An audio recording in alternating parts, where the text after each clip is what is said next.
সেই দিন আমরা চলে গেলাম খুবই ইউনিক পুজো মণ্ডপে। এখানে সময় আমাদের মানুষের জীবনে কতটা মূল্যবান সেটাই তুলে ধরা হয়েছে। চলো ভিডিওটা আমরা প্রথম থেকে স্টার্ট করি।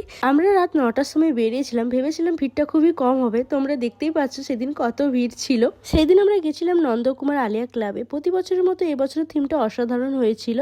আলিয়া ক্লাবের পুজো মণ্ডপের থিম ছিল নাচবে পুতুল চলবে রোবট। আমরা 2025 সালে দাঁড়িয়ে আমরা কিভাবে রোবটের উপরে নির্ভরশীল হয়ে গেছি সেটাই এখানে তুলে ধরা হয়েছে। আমরা আস্তে আস্তে রোবটের দ্বারাই পরিচালিত হব। তো এরকম একটা থিম ছিল যেটা খুবই অসাধারণ লেগেছে, খুবই ইউনিক লেগেছে। আর এখানে পুতুল বলতে, নাচবে পুতুল বলতে আমাদেরকেই বোঝানো হয়েছে। আর এখানে তো প্রতিমার কোনো কথাই হবে না। আমাদের কত সুন্দর লাগছে, কত কিউট লাগছে আমাদের কালীমাকে। তো এখান থেকে বেরিয়ে আমরা চলে এলাম একটু মেলা ঘুরতে, কারণ এখানে অনেক রকম ছোট বড় দোকান বসেছিল। মেলায় ঘুরতে ঘুরতে অনেকটাই টাইম কেটে গিয়েছিল আর আমরা অনেক কিছুই খেয়েছিলাম তার মধ্যে। তো এখন বাজে রাত 11টা। এরপরে আমরা এখন যাচ্ছি বাড়ি। তারপরে রাস্তায় হঠাৎই প্ল্যান হলো আমরা বিরিয়ানি খেতে যাবো। তো এখানে চলে এলাম আমরা বিরিয়ানি খেতে। তো এখানে ভিডিওটা শেষ করছি। তোমরা সবাই ভালো থেকো, টাটা।